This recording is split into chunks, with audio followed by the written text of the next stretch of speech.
Hai, aku Tian dari channel Guavana Boy, channelnya para digital creator. Semua yang berhubungan dengan dunia freelance graphic designer, tutorial desain, dan juga tips dan trik tentang dunia desain akan dibahas di channel ini. Dan aku ucapkan selamat bergabung buat kalian yang baru kali ini menonton atau menyaksikan channel Guavana Boy. Dan di video kali ini aku mau sharing bagaimana caraku untuk mendapatkan penghasilan dari dunia freelance graphic designer.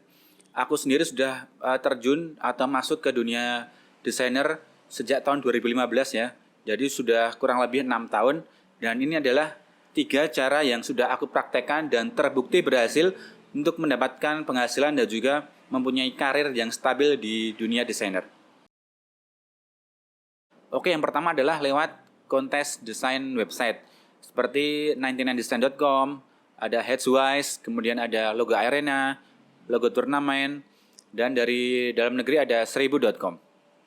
Kelebihan dari situs website ini adalah teman-teman bisa mendapatkan penghasilan atau mendapatkan hadiah yang besar dalam satu kali kontes ya. Mulai dari puluhan atau ratusan sampai $1.000 atau ribuan dolar sekali menang kontes.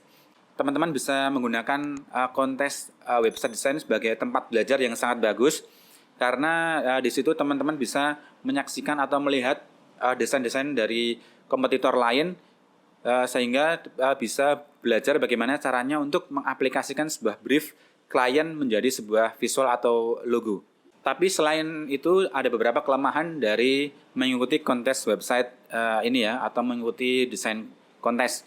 Di antaranya adalah kita tidak pasti dibayar atau kita tidak pasti mendapatkan penghargaan atau mendapatkan upah dari kerja desain kita.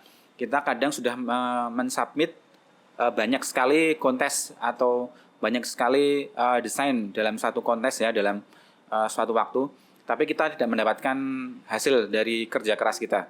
Yang kedua adalah ketidakpastian. Kita tidak bisa memprediksi seberapa jumlah kemenangan atau banyaknya kemenangan dalam satu bulan. Atau kadang kita bahkan tidak mendapatkan satu kemenangan pun dalam sebulan. Yang ketiga adalah menurut pengalaman pribadiku, portfolio yang sudah kita kumpulkan atau sudah kita display di profil dari situs desain yang kita ikuti seperti 99design itu kurang diminati atau kurang dilirik oleh para klien-klien dari luar negeri karena mereka memandang situs kontes desain ini sebagai spec work atau speculation work. Jadi mereka memandang sebelah mata portfolio dari desainer-desainer yang murni berasal dari situs kontes desain. Oke, yang kedua adalah dari marketplace design. Contoh dari website marketplace design ini adalah Fiverr.com, kemudian ada Freelancer, kemudian juga ada Upwork.com, ada 1000lancer.com, dan juga masih banyak lagi. Kelebihan dari marketplace design ini adalah teman-teman bisa membangun karir di marketplace ini sebagai seorang freelance graphic designer, baik itu di website seperti Fiverr, Upwork, ataupun Freelancer. Kemudian khusus untuk website seperti Fiverr.com, kita tidak harus mendatangi klien ya, kita tidak harus mencari klien, tapi kita hanya tinggal membuka toko saja. Kemudian kita menunggu klien yang datang kepada kita. Seperti halnya marketplace barang atau marketplace jualan yang lain seperti Tokopedia atau Shopee.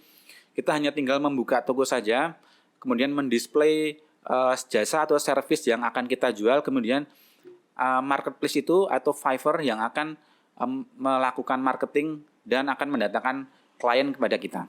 Kemudian keuntungan yang ketiga adalah teman-teman bisa membangun relasi atau hubungan jangka panjang dengan klien. Jadi teman-teman bisa mendapatkan repeat order atau repeat project dari satu klien yang sama dari platform seperti Fiverr ataupun Upwork.com. Oke, kemudian kelemahan dari marketplace design seperti ini adalah yang pertama, teman-teman tidak bisa mendapatkan penghasilan dengan besar secara instan seperti halnya mengikuti website kontes. Pada awalnya kita mungkin mematok harga yang rendah untuk satu jasa atau service kita untuk membuat satu logo ataupun satu desain. Teman-teman bisa menghargai satu desain teman-teman mungkin mulai dari harga $5 saja. Jadi memang harus sabar untuk mendapatkan income atau pendapatan yang stabil dari marketplace design. Yang kedua adalah karena kita masih pemula ya, baru membuka toko atau baru membuka akun, kita belum mendapatkan review atau belum mendapatkan rating dari klien. Makanya kita juga harus ikut melakukan marketing atau mempromosikan toko atau profil kita di marketplace desain tadi.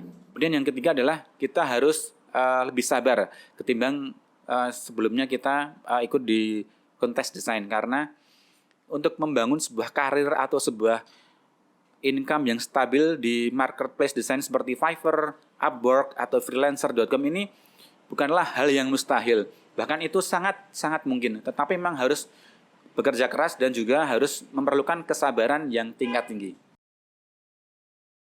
Yang ketiga adalah teman-teman bisa berjualan aset desain teman-teman sendiri. Kalian bisa berjualan yang pertama adalah di situs-situs microstock seperti halnya Freepik, kemudian ada Shutterstock, ada Factizy yang baru-baru ini sedang booming, kemudian juga Adobestock.com. Selain itu juga teman-teman bisa menjual aset desain teman-teman di marketplace template desain seperti graphicrefer.net, kemudian ada Creative Fabrica, ada Design Bundle, ada Envato Element, dan masih banyak lagi yang lain. Nah, keuntungan dari jualan aset sendiri adalah teman-teman bisa menjadikan ini sebagai sumber passive income teman-teman semua. Jadi, teman-teman sekali saja upload sebuah aset, kemudian aset itu bisa di-download berkali-kali oleh klien ya, oleh para customer. Jadi teman-teman bahkan waktu tidur pun aset-aset teman-teman ini bisa mendapatkan atau bisa mendatangkan uang bagi teman-teman semua. Kemudian yang kedua adalah kita tidak perlu melakukan revisi ya, karena kita tidak berhubungan dengan klien. Jadi kita tidak harus repot-repot melakukan revisi yang biasanya harus kita lakukan saat kita melakukan project atau melakukan desain untuk klien. Kemudian yang ketiga adalah kita bisa mendesain apapun yang kita mau dan sesuai dengan expertise atau keahlian kita. Kalau teman-teman memang suka mendesain karakter atau maskot, teman-teman bisa menjual keahlian teman-teman ini ya. Atau mungkin teman-teman suka mendesain template sosial media atau mungkin template PowerPoint atau presentasi, itu bisa dengan mudah dijual di marketplace seperti ini. Kemudian kelemahan dari berjualan aset seperti ini adalah yang pertama, teman-teman harus bisa konsisten upload setiap harinya. Mungkin bisa 10, 15, atau 20 sesuai kemampuan teman-teman semua. Tetapi harus konsisten upload. Oke, yang kedua adalah harus memperbanyak aset. Saranku bagi teman-teman yang baru masuk ke marketplace desain, jualan desain, baik itu microstock ataupun template desain, perbanyak asetnya. Kita fokus dulu ke kuantitas asetnya, perbanyak variasi jenis-jenis asetnya. Baru setelah kalian punya banyak kuantitas aset, mungkin 2.000 atau 3.000 aset, baru kalian bisa fokus ke kualitasnya. Tapi kalau kalian bisa fokus ke dua-duanya, kuantitas dan kualitas itu malah akan jadi lebih bagus. Nah, kemudian kelemahan yang ketiga adalah kita hanya mendapatkan share yang kecil untuk setiap downloadnya. Artinya setiap sekali download, pendapatan yang bisa kita terima adalah sangat kecil. Mungkin hanya 0,00 sekian dolar atau sekian euro. Tergantung dari perjanjian atau dari rules atau peraturan dari websitenya masing-masing. Karena itulah menurutku sangat penting bagi kita untuk mendapatkan banyak aset ya, sehingga kita bisa berjualan di banyak marketplace. Bisa berjualan di 3 atau 4 marketplace microstock mungkin, atau bisa juga berjualan di 3 atau 4 marketplace template design. Jadi kita bisa berjualan di Shutterstock, Adobestock, kemudian juga dikombinasikan dengan berjualan di Graphicrefer, itu akan sangat bagus. Karena apa? Karena kita bisa memilih menjadi non-eksklusif kontributor ya.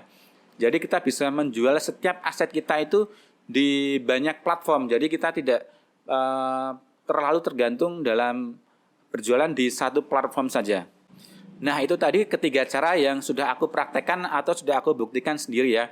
Aku sendiri sudah pensiun mengontes atau ikut kontes website desain sejak tahun 2019 dan hanya fokus di cara kedua dan juga cara ketiga, yaitu berjualan di marketplace freelance design seperti Fiverr.com dan juga Upwork. dan juga berjualan aset desain di situs-situs microstock seperti Freepik, Shutterstock, Adobe Stock, dan juga situs marketplace template desain seperti Creative Fabrica dan juga graphicriver.net. Sebenarnya masih banyak lagi cara untuk mendapatkan income atau penghasilan dari dunia freelance designer, tapi karena baru ketiga cara itu yang sudah aku praktekkan dan berhasil, dan juga sudah membuat aku mempunyai karir yang stabil dan juga income yang stabil di dunia desainer, maka baru cara itu yang aku share atau aku bagikan ke teman-teman semua. Banyak sekali cara-cara yang lain ya, seperti affiliate marketing, kemudian juga sebagai content creator seperti aku membuat YouTube ini ya. Tapi YouTube ini karena masih baru, masih sedikit subscribernya, baru ratusan ya. Jadi aku belum bisa mendapatkan income atau AdSense dari YouTube ini. Karena itu dukung aku terus agar bisa tetap berkarya dan juga bisa terus sharing pengalaman-pengalamanku sebagai seorang freelance designer. Dan kalau kalian mau usul, mau ingin aku buat video apa nih, mau kita bahas apa tentang dunia desainer, bisa drop komentar ya di kolom komentar dan mungkin aku bisa buatin videonya. Nah, tips dari aku adalah mungkin kalian bisa mengkombinasikan cara-cara yang sudah aku share di atas. Mungkin kalian bisa jualan aset sendiri, kemudian juga ikut kontes desain, ataupun jualan aset sendiri, kemudian menjadi desainer di Fiverr ataupun di Upwork, ya sesuai dengan yang kalian minati. Oke, sampai segini dulu video kali ini, dan kalau kalian suka, kalian bisa klik tombol like-nya, subscribe, dan juga komen di kolom komentar di bawah. Dan jangan lupa untuk share video ini ke sosial media kalian yang lain agar lebih banyak teman-teman di luar sana yang mendapatkan manfaat dari video ini. Dan terakhir, jangan berhenti untuk belajar dan jangan takut untuk berkarya. Tetap tekun, sabar, dan konsisten. See you in the next video.